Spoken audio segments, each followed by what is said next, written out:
C'est vous. Eh ben, allons-y.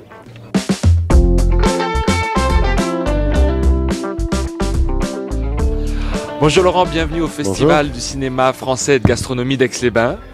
Vous connaissiez la Savoie? Mon grand-père est né près de Modane. La Savoie est ma deuxième région de cœur. Bah Enfin, oui. j'allais dire ma première région de cœur aussi, mais bon. Oui, bien sûr, je connaissais. Culot, c'est pas loin. J'ai vécu dans l'Ain, dans la Haute-Savoie, mais la Savoie, je suis Rhône-Alpin. Voilà. Rhône-Alpin.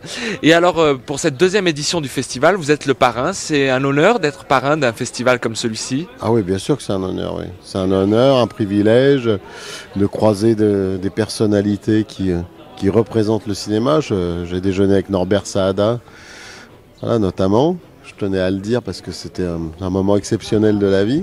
C'est aussi ça, le cinéma, c'est le partage. Hein. C'est fait de plein de choses et de faire découvrir aussi des documentaires. J'aime bien le fait qu'il y ait des documentaires aussi, des films et des documentaires. Des courts-métrages aussi, il y a beaucoup de choses des dans... courts-métrages. dans... L'envie d'être comédien, humoriste, imitateur, tout ça, ça vous est venu à quel âge, Laurent? C'est venu très tôt chez vous, cette envie de monter sur scène et de faire la oui. comédie? Mon grand-père, qui est savoyard, Voilà. quand j'avais 5 ans, me fait monter sur scène à la salle des fêtes locale dans l'Ain. Et je me suis dit, c'est le métier que j'ai envie de faire. Voilà, j'avais envie de faire le con et d'être payé pour, quoi. Donc c'est venu très tôt, cette envie finalement de faire le con et d'être payé pour. Non, non, mais je dis d'être payé pour, parce qu'en plus on a de la chance, Ah bah oui. voilà, on est payé pour dire des conneries. Donc non, ouais, ça m'est venu très tôt. J'imaginais pas faire un autre métier, sincèrement. C'était en vous.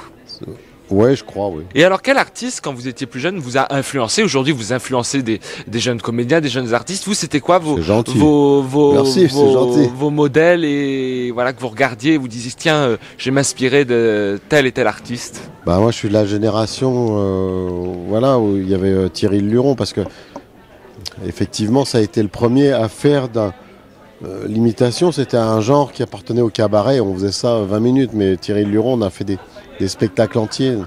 Donc ça a été... ça m'a influencé forcément. Mais surtout, je regardais la télé. Je suis un fils unique, donc je regardais un petit peu la télévision. Et puis j'adorais imiter. J'adorais les débats politiques. J'adorais imiter les hommes politiques. Donc, Je trouve d'ailleurs qu'en ce moment, on a une crise de voix. Quoi. Il n'y en a plus beaucoup. Ouais, Du bah oui. charisme. Mais non, c'est vrai. Votre homme politique que vous préférez imiter, c'est qui? Ben Hollande, parce que je le fais muet. Je le fais muet pendant 7 minutes. On calculait Juste du muet. combien de temps voilà, on pouvait le faire. Non, on avait trouvé des bouts. On l'a dit, il y a des documentaires, il y a des courts-métrages, il y a des films. Un film qui vous a marqué, que vous avez vu récemment, dans les 10 dernières années, ça serait quoi? Alors il y en a beaucoup parce que je suis très curieux et puis je regarde beaucoup de Vous films. êtes cinéphile? Je suis très cinéphile, mais j'en ai vu un qui est assez atypique, qui est de 1947. Ça s'appelle Sans pitié. Ah oui, C'est d'accord. un film de Bertola Tuda, un film italien. J'en ai vu un autre qui s'appelle L'Épave avec Van Heflin. Je regarde beaucoup de films en noir et blanc. Hein. C'est Je si suis un beau, fou le de noir et films blanc. en muets plus. mais là, scénario de Fellini, je l'ai vu avant-hier. C'est assez bouleversant. C'est très fordien parce que j'aime bien John Ford. Et puis bon, oui, il y a un film que je regarde tout le temps, c'est L'Aurore de Murnau. Ah ouais. Et j'ai eu la chance, parce qu'on n'est pas très loin, aussi de mettre des billes dans le dernier film muet français qui est de 1934, qui s'appelle Dans la nuit, réalisé et interprété par Charles Vanel, qui a vécu 2 ans à Jujurieux, donc juste à côté. Juste à Et on côté. voit un petit peu de la montagne, du lac. Incroyable. Incroyable. En tant qu'humoriste, comment vous pensez que l'humour, le cinéma, ça, l'art, peut influencer le monde, les crises et ces choses comme ça? Vous pensez que c'est un vrai rôle à jouer ou pas? Ah bien sûr, mais c'est la curiosité surtout. Moi, je discute avec notamment la nounou de ma fille, je lui ai fait découvrir des films en noir et blanc, j'ai fait découvrir des choses à certaines personnes, et encore hier soir on a eu une conversation sur des films qu'il fallait voir dans une vie. Ça peut être subjectif, hein, mais en règle générale, ce sont des films qui vous marquent. Il y a des moments, comme pour lire un livre, voilà, il y a des moments pour voir les films. Et vous choisissez comment les sujets de vos spectacles, les sujets de vos films? Vous y prêtez attention ou vous fonctionnez au feeling? C'est vraiment ce que vous prêtez une attention particulière au sujet des spectacles et des films que vous jouez?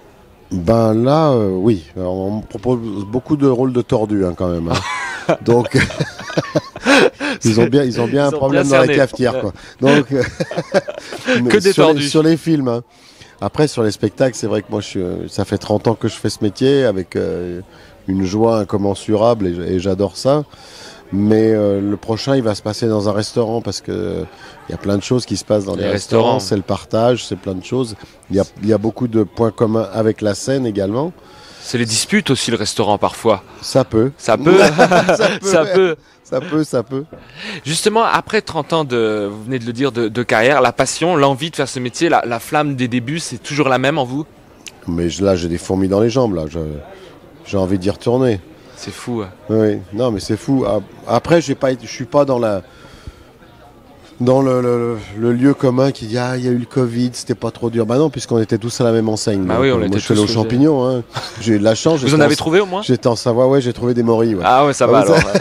C'est pas perdu. Il y a 2 ans, oui, bah, évidemment, on a perdu un petit peu on a perdu du temps. Mais pareil, hein, c'était pareil à Broadway, pareil en Angleterre, c'était pareil partout.